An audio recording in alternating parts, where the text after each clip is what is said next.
There is a document that decides how your case gets handled for the next 5 years, and nobody was ever going to sit you down and show it to you. It is not about the trust fund. It does not fix the shortfall. Nothing in it changes the amount printed on your check. What it changes is the machine. How your phone call gets answered, how your application gets decided, who or what reads your medical records before a human being ever looks at them. And for one particular group of people, how often the actual balance in your bank account gets checked against the number you reported. Now here's the thing I want you to carry through the whole of this video because it is the key to reading any of it correctly. Every single improvement in this document is also a tightening, not instead of, in addition to. The same sentence reads two completely different ways depending on which side of the counter you happen to be standing on, and both of those readings are correct at the same time. That is not an accusation. Nobody is lying to you in here. It is simply what happens when one agency writes one document describing what it intends to do, and some of you are the customer it is serving, and some of you are the accuracy problem it is solving. And one of the changes in here is not a plan at all. It already happened. It went live for people 65 and older last August, and it expanded again this April. A cushion that had been sitting quietly inside the system for years was set to 0. If you or anybody in your family receives supplemental security income, that one is the most important thing in this video, and I am going to spend real time on it. So let me be straight with you about what this document is before we go through it, because there is a lot of noise about it already. This is the agency's strategic plan for fiscal years 2026 through 2030, published on the 7th of August. It is signed off by the agency's Chief Communications Officer. It runs across all 3 programs: retirement and survivor benefits, which is what most of you are receiving, disability insurance, and supplemental security income. It is built around 3 stated goals, and I will give them to you in their own words. Be the premier service provider, protect and preserve public resources, and enhance the employee experience and productivity. Hold on to that middle one, protect and preserve public resources. In plain English, that goal means improve payment accuracy, and improving payment accuracy means checking more carefully whether the money going out is correct. That is the goal every tightening in this document lives underneath, and it is stated openly. Nothing is hidden. What is not in this document is any fix for the shortfall. If you came looking for that, it is not here, and it was never going to be. This is about how the agency runs itself, not about how the program gets funded. My name is Kevin. I go and read these things so that you do not have to sit with 400 pages of government language on a Tuesday afternoon. Every week, I bring one of them here in plain English, with the specific thing you should actually do about it. If that is useful, subscribe and turn the bell on, because the change I mentioned at the top, the one that already went live, is the 4th thing we cover, and it is the one carrying real dollars. The first change is the one you will feel soonest, and it is the push to move everything online. The agency states its aim directly. It wants its online services to be so safe, easy, and convenient that customers prefer to conduct all of their business online. Read what that actually says. Not that online should be available. Not that online should work well for the people who want it. That customers should prefer it. All of their business. That is the stated destination. And there is a real case for it. Online is available at 2 in the morning. It does not close for a federal holiday. It does not put you on hold. For somebody comfortable with a computer, it is unquestionably faster than a drive across the county. The agency is also claiming it is already working. It reports that most phone and online self-service requests had a 0-minute wait. It reports that calls reaching an agent averaged about 0.6 of a minute, which is roughly 36 seconds. And it reports an average field office wait of 21 minutes. I am going to be honest with you about those numbers. They do not match what lands in my inbox, not even approximately. And I want to be careful and fair because there are legitimate explanations that are not sinister. An average includes the very fast calls with the very slow ones.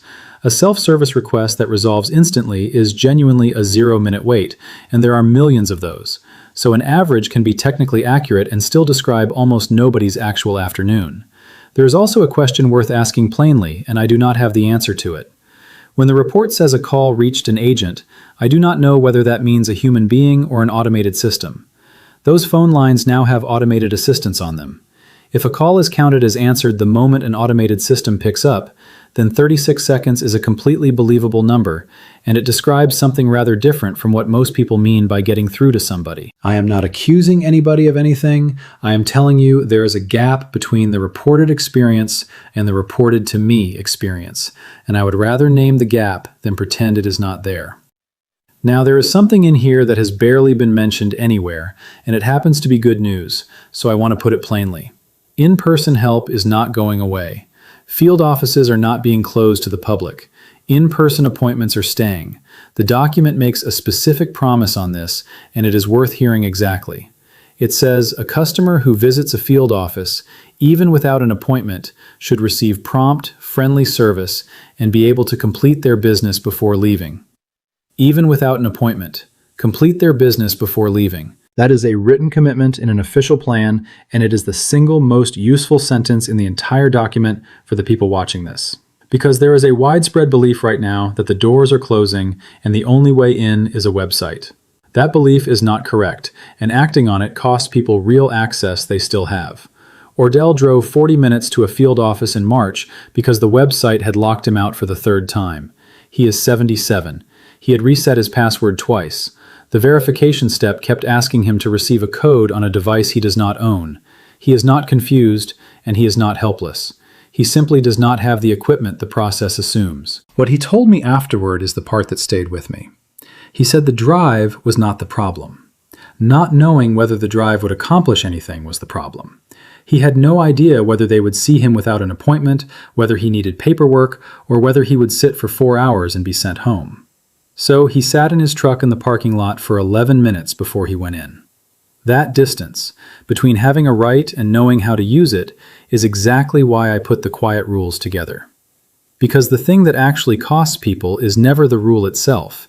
It is standing outside a building or in front of a screen, holding a letter you understand perfectly well, and having no idea what the next physical step is. Working that out in advance, on an ordinary morning at your own table, is a short and dull piece of work. Working it out while something has already gone wrong is a completely different experience. It is at kevinexplains.shop.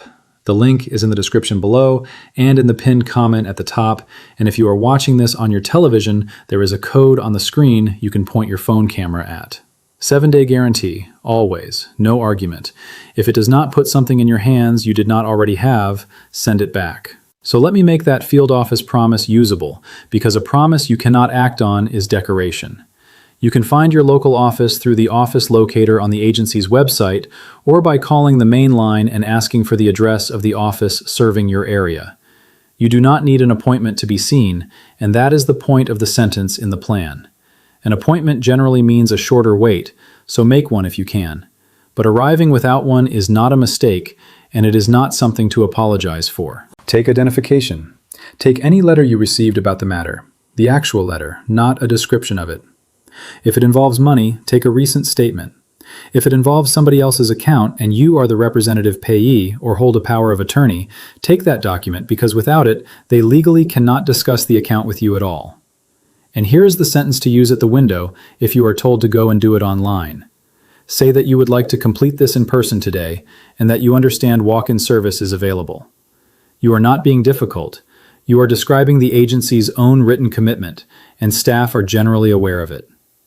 2 more things about going in, because they are what actually decide whether the trip works. Go early in the week and early in the day if you can choose.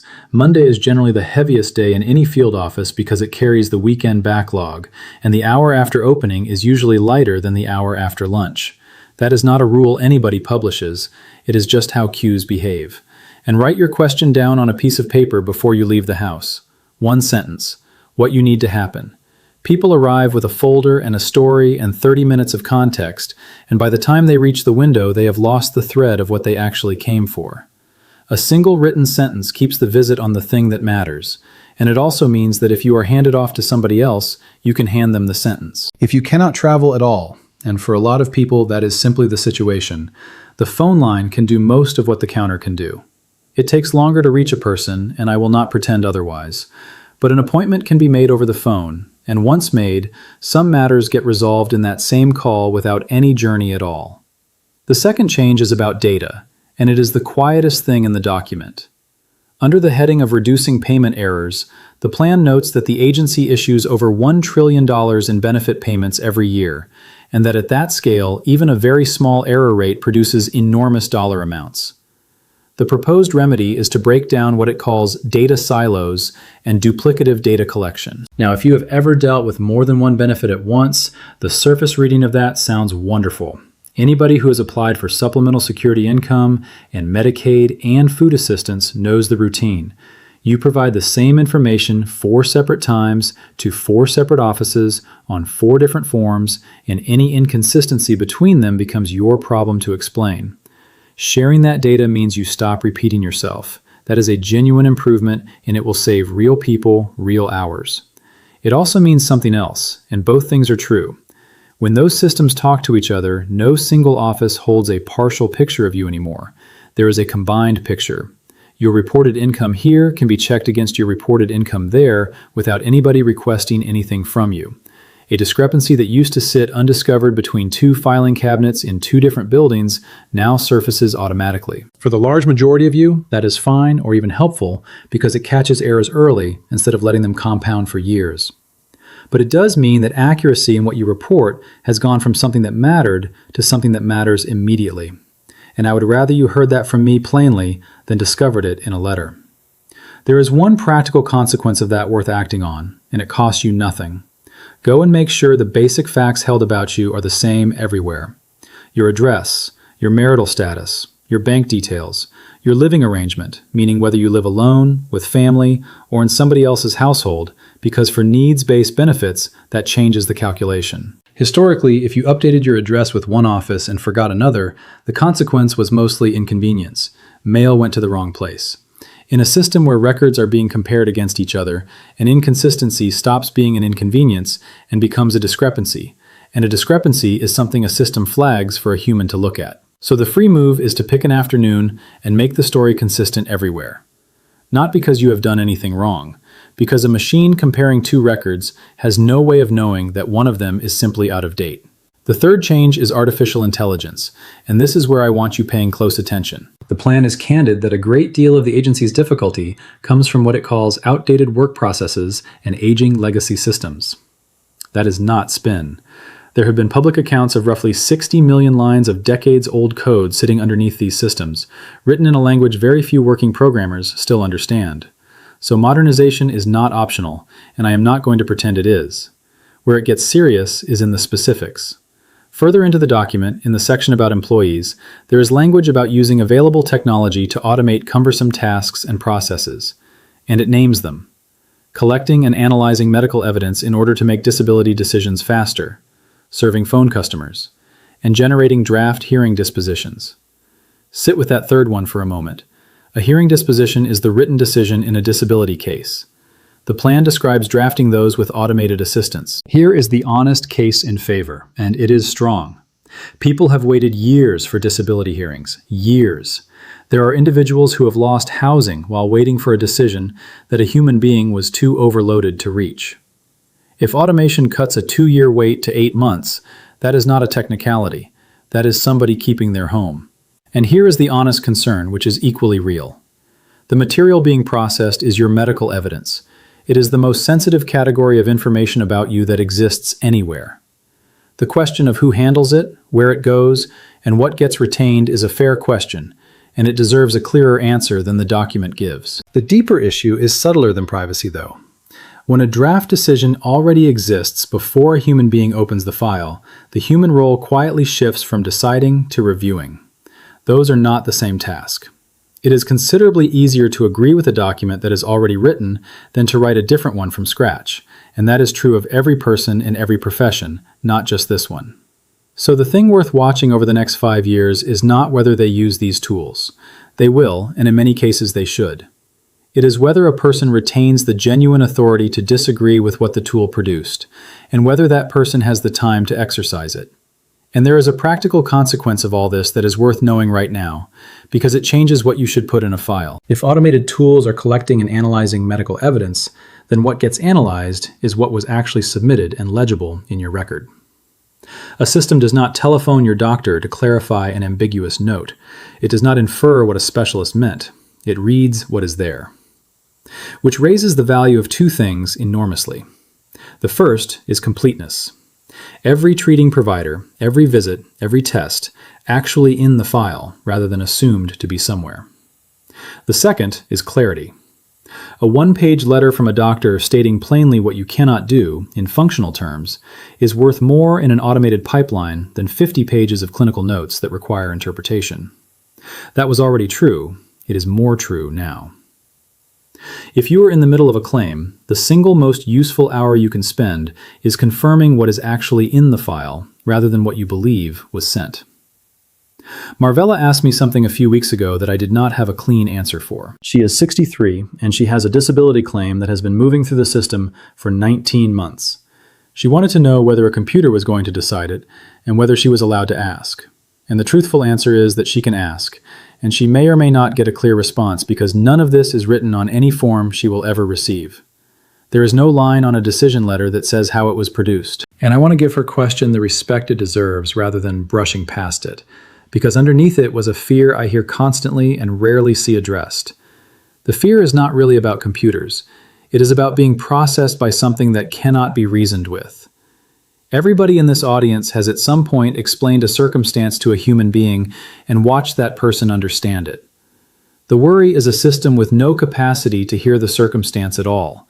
That worry is legitimate, and I am not going to talk anybody out of it.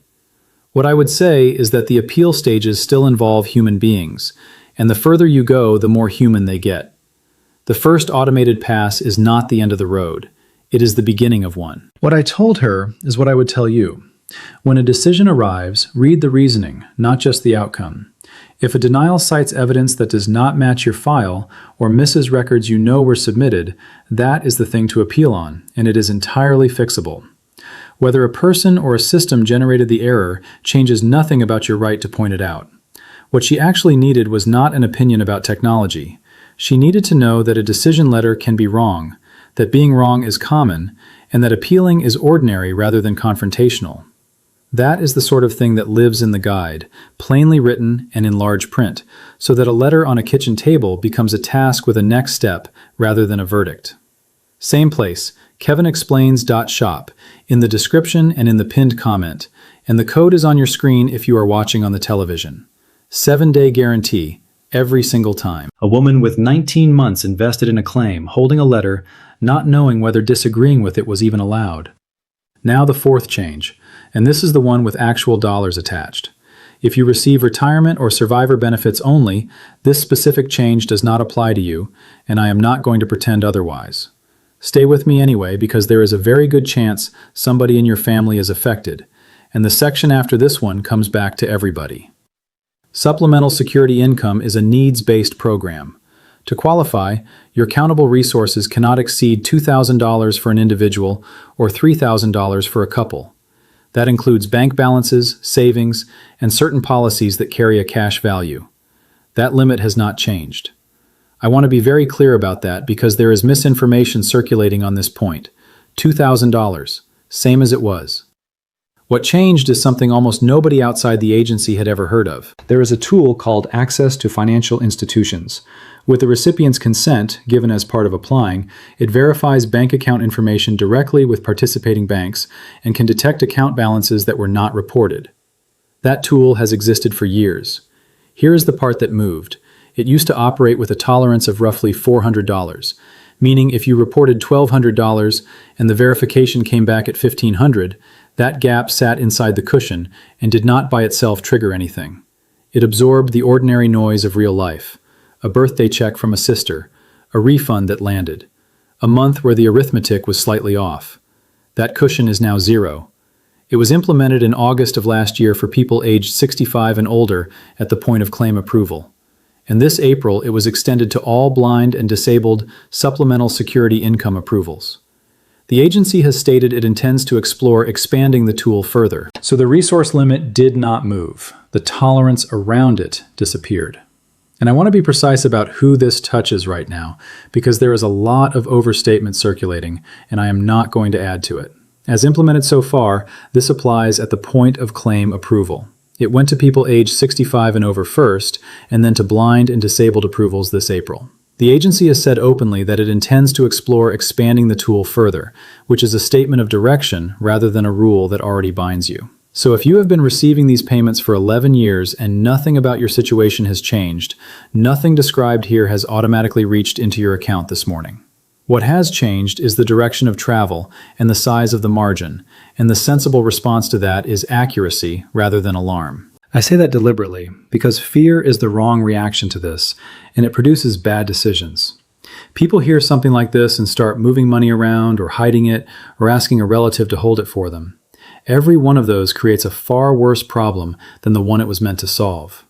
Money held for you by somebody else can still be your resource, and an arrangement that looks like concealment is a different category of trouble entirely. The correct response is boring. Know what is in the account. Report what arrives. That is the whole of it. The agency's own stated reason is direct, and I will give it to you in their words. Excess resources are by far the #1 reason for improper payments in the Supplemental Security Income Program. That is almost certainly accurate. And here is where I have to give you the other side of this properly, because it genuinely cuts both ways, and I would be doing you a disservice to present it as purely a threat. When somebody on this program creeps over the limit and nobody notices for 2 years, the money does not vanish. It accumulates. And then a letter arrives demanding repayment of $16,000 or $18,000 or $20,000 from a person whose entire eligibility is based on not having $2,000. That letter is a catastrophe. I have read them. Somebody living on a benefit designed for people with almost nothing is told they owe an amount they could not repay in a decade. Catching a $300 discrepancy in month 1 prevents that, genuinely. The tightening that sounds frightening is, in a substantial number of cases, the thing that stops a life-altering demand from ever being generated. So both readings are true again.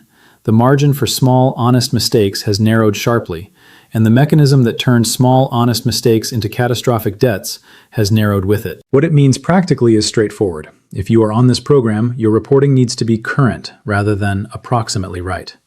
If somebody gives you money, if a tax refund lands, if an insurance payment arrives, if a relative helps with a bill by putting money into your account, report it. Report it promptly. The system now sees what is actually there, on the day it looks, without a cushion. $2,140. That is the number that ended Delbert's benefits for 4 months.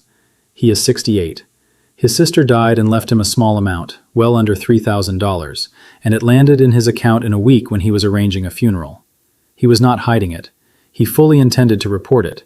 He was, that particular week, burying his sister. By the time the paperwork caught up, the balance had been over the limit across a reporting period, and the correction took 4 months of letters and appointments to sort out. He did nothing dishonest.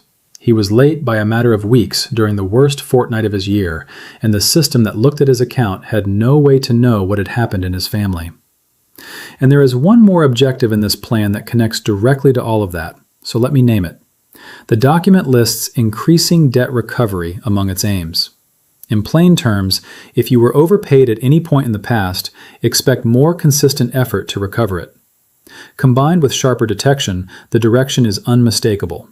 Find discrepancies earlier and pursue existing balances more persistently. So, if you have ever received an overpayment notice, or you have a balance you believe was settled years ago, or you have simply been hoping something went quiet on its own, this is the moment to check rather than to wait. And I want to say something here that people badly need to hear. If a demand letter arrives, that is not the end of the conversation.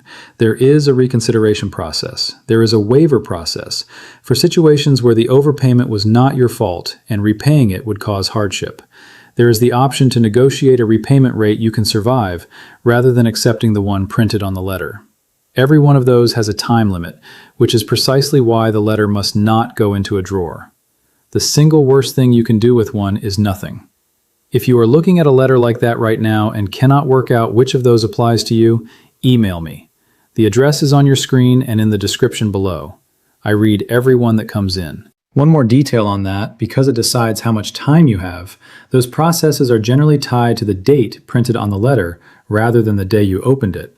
So a letter that sat unopened for 3 weeks has already spent 3 weeks of whatever window it carried. Which means the first thing to do with one of these, before you understand it, before you decide anything, before you even feel anything about it, is to write down the date on the letter and the date you are reading it. That single line of information determines what options you still have, and it is the thing people cannot reconstruct later. There is one last item worth flagging, briefly, for a specific group. If you have ever looked into the program that helps people on disability try returning to work without immediately losing benefits, there is a large evaluation of it underway. An outside research firm was engaged to survey providers. That survey runs through this year, and the resulting report is expected next year. The agency's own language says those reports will describe the extent to which the program is achieving its legislative intent and offer suggestions for improving outcomes. That phrasing does not tell you the direction. It could get simpler. It could get more restrictive. It could get restructured entirely. Anybody claiming to know which is guessing. What I can tell you is that the review exists and the recommendations land next year. So if you are considering that route, the sensible move is to speak to a provider now rather than assume the current rules will still be the current rules. So what do I actually make of this document? And you are free to read it completely differently. I do not think there is anything sinister in it. I have read a lot of these, and this one is unusually plain about its own intentions.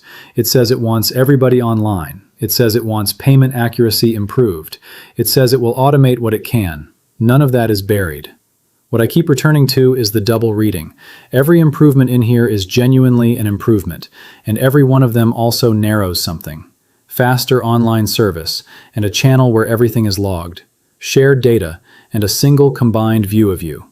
Automated decisions, and a draft written before a person opens the file. Tighter verification, and a vanished cushion for ordinary human mess. I do not think anybody sat down intending the second half of those sentences. It is what happens when efficiency is the goal, because the cost of efficiency almost always falls on whoever is least standardized.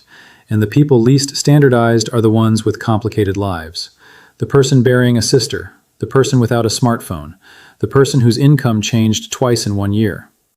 On the accuracy tightening specifically, I find myself genuinely split, and I am not going to fake a position I do not hold. Preventing a $20,000 demand letter is a real good, and I will not dismiss it. Removing the margin that absorbed a late report during a funeral is a real cost. Both. At once. The other thing I keep noticing is who is expected to notice. This plan was published. It is public, and anybody may read it. But the people whose daily lives it most directly reshapes are, on the whole, the people least likely to ever encounter a strategic plan. That is not anybody's fault in particular. It is simply the arrangement, and it is the entire reason this channel exists. So here is the practical version. 5 things, and the first 4 fit inside one sitting. 1. Field offices are open and walk-in service is committed to in writing. If a website has locked you out, that is not the end of the road, and you are allowed to go in without an appointment. 2. If you or anybody in your household receives supplemental security income, treat reporting as a same-week task rather than a same-month one. A gift, a refund, a small inheritance, money a relative put in to help. Report it when it arrives. 3. If you have any overpayment history at all, go and check the status now rather than waiting for a letter. Reconsideration, waiver, and negotiated repayment all exist, and all of them have deadlines that start running the day a letter is dated. 4. If a decision arrives that you disagree with, read the reasoning rather than only the outcome. If it cites evidence that does not match your file, that is your appeal, and appealing is ordinary. 5. If you are considering the Return to Work program, talk to a provider this year, because the review lands next year. Ordell sat in a parking lot for 11 minutes because nobody had told him he was allowed to walk in. Marvella did not know whether disagreeing with a decision was permitted, and Delbert lost 4 months to being a fortnight late during the worst fortnight of his life. Not one of them did anything wrong. Every one of them was missing a single piece of information that no letter had ever contained. So go and find your piece. 1 phone call about your office. 1 honest look at your reporting. 1 check on anything outstanding. Do it on an ordinary morning, before there is a letter on the table making the decision for you. I am Kevin. Thanks for watching. Do not forget to check the quiet rules at kevinexplains.shop.